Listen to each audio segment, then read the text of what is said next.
Bonjour, nous allons parler maintenant en particulier des racines énièmes de l'unité, c'est-à-dire les nombres complexes z qui vérifient qu'à la puissance n, j'obtiens le nombre 1. D'accord? Je travaille toujours avec n, un entier non nul, un entier naturel non nul.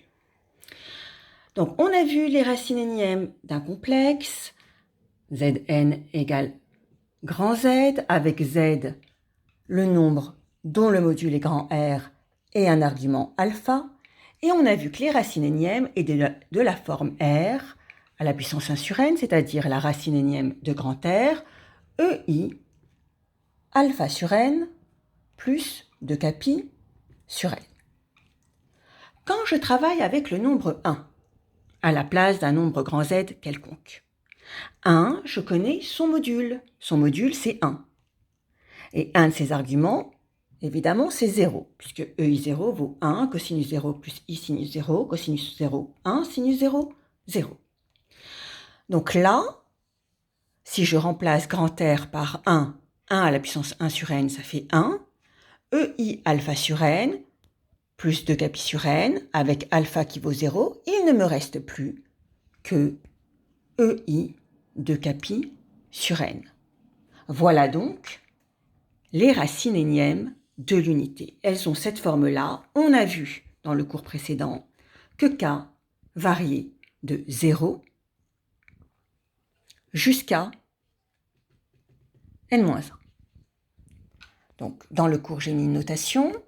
On dit que k appartient, et là, on met un intervalle avec double barre, 0, n-1, pour dire que je ne considère que les entiers, compris entre 0 et n-1.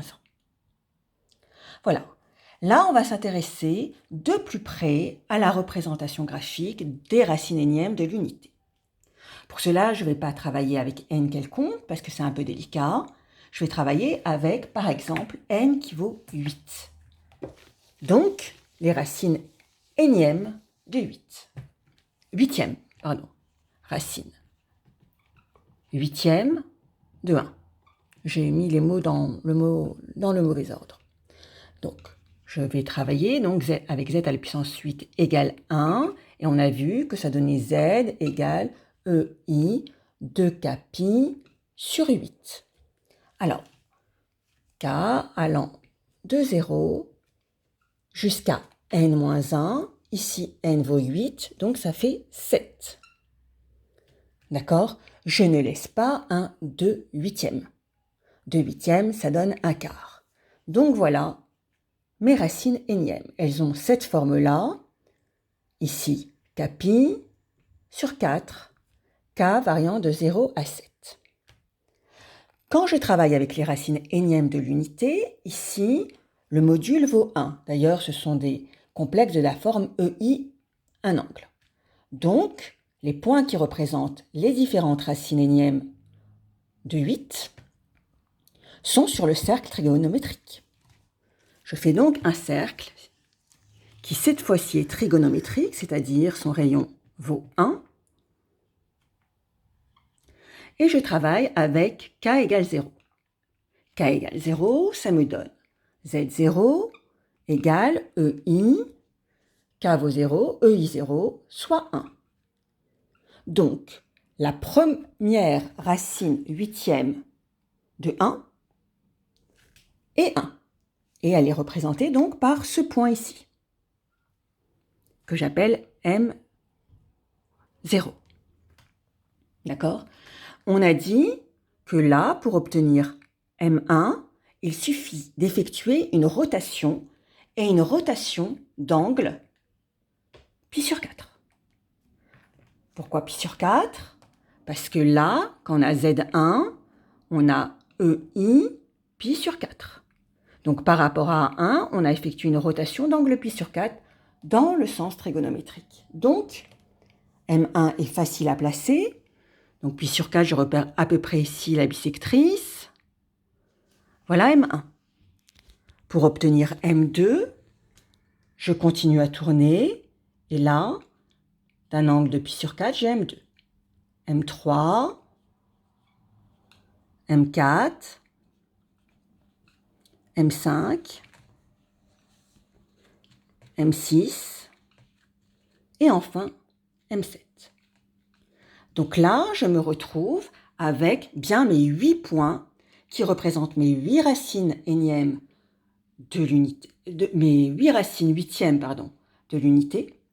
Et là, si je relie mes différents points, on se rend compte que ces points sont les sommets d'un octogone régulier.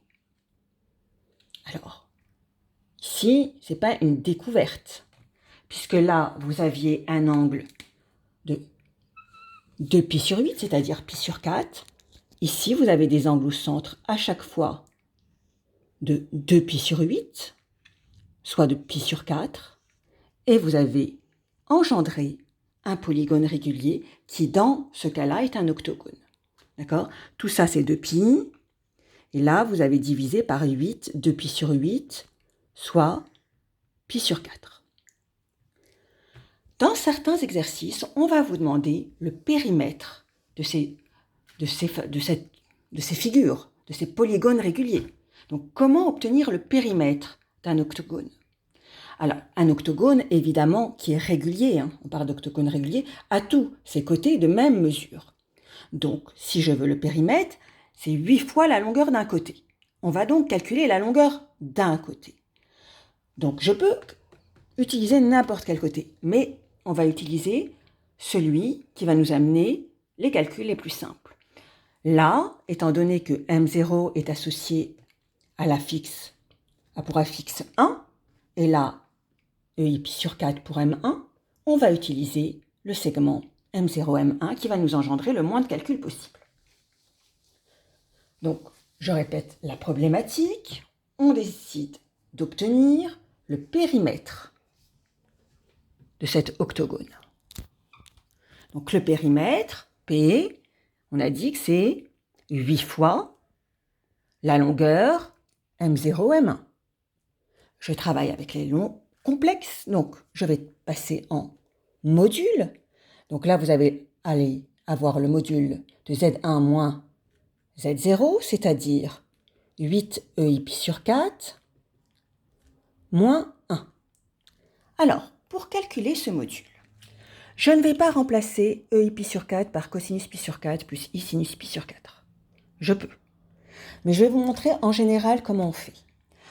Parce qu'après, il va falloir calculer le module, élever la partie réelle au carré, la partie imaginaire au carré, prendre la racine carrée. On a une méthode qui marche à tous les coups et qui simplifie les calculs. On va utiliser les formules d'Euler. Alors là, vous allez me dire, mais pour les formules d'Euler, il me faut EI un angle et EI l'opposé de cet angle. Mais là, j'ai que EIπ/4. J'ai pas de EI moins π/4, par exemple. Comment faire apparaître un angle et son opposé? Il suffit d'être un peu astucieux, mais c'est toujours la même astuce, je vous rassure. Donc là, je vais diviser cet angle par 2. π/4 divisé par 2, ça me donne π/8. Et je vais mettre EIπ/8 en facteur. Donc je mets EIπ/8 en facteur. Donc là, j'ai mon moins, mon module que je n'oublie pas, mon 8 fois que je n'oublie pas. Et là, pour obtenir EIπ/4, étant donné que j'ai mis en facteur EIπ/8, il me faut un EIπ/4. EIπ/8, pardon. Là, π/8 plus π/8 me redonne bien π/4. C'est pour ça que j'ai divisé par 2. Et là, pour avoir 1, étant donné que j'ai mis EIπ/8 en facteur, il me faut E moins Ip/8.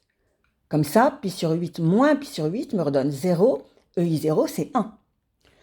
Et là, je commence à voir apparaître Euler. Pour avoir Euler, il me manque quand même une division par 2i. C'est pas grave. Je suis pas à une factorisation près.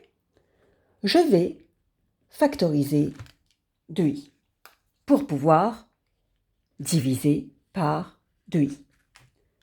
Et là, j'ai EIπ/8 moins E moins Ip/8 sur 2i.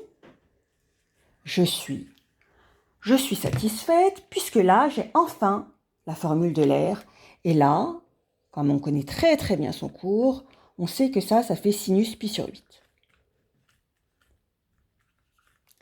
D'accord. Donc là, vous avez un module, vous avez un produit, d'accord? Donc, le module, un produit, c'est le produit des modules. Je sépare donc.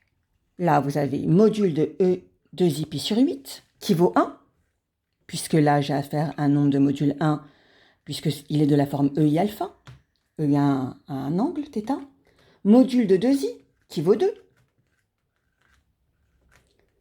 Et module de sinus pi sur 8 étant positif, ça me donne sinus pi sur 8, puisque vous savez que le module, pour un réel, ça revient à la valeur absolue. Ce qui me donne 16 sinus pi sur 8. Alléluia, j'ai trouvé mon périmètre. Donc voilà, j'aurais pu le faire avec n'importe quel angle. En fait, il y a une formule, si vous voulez, vous pouvez la chercher pour ici un polygone à n côtés. Si vous voulez, vous la cherchez, je vous laisse la chercher.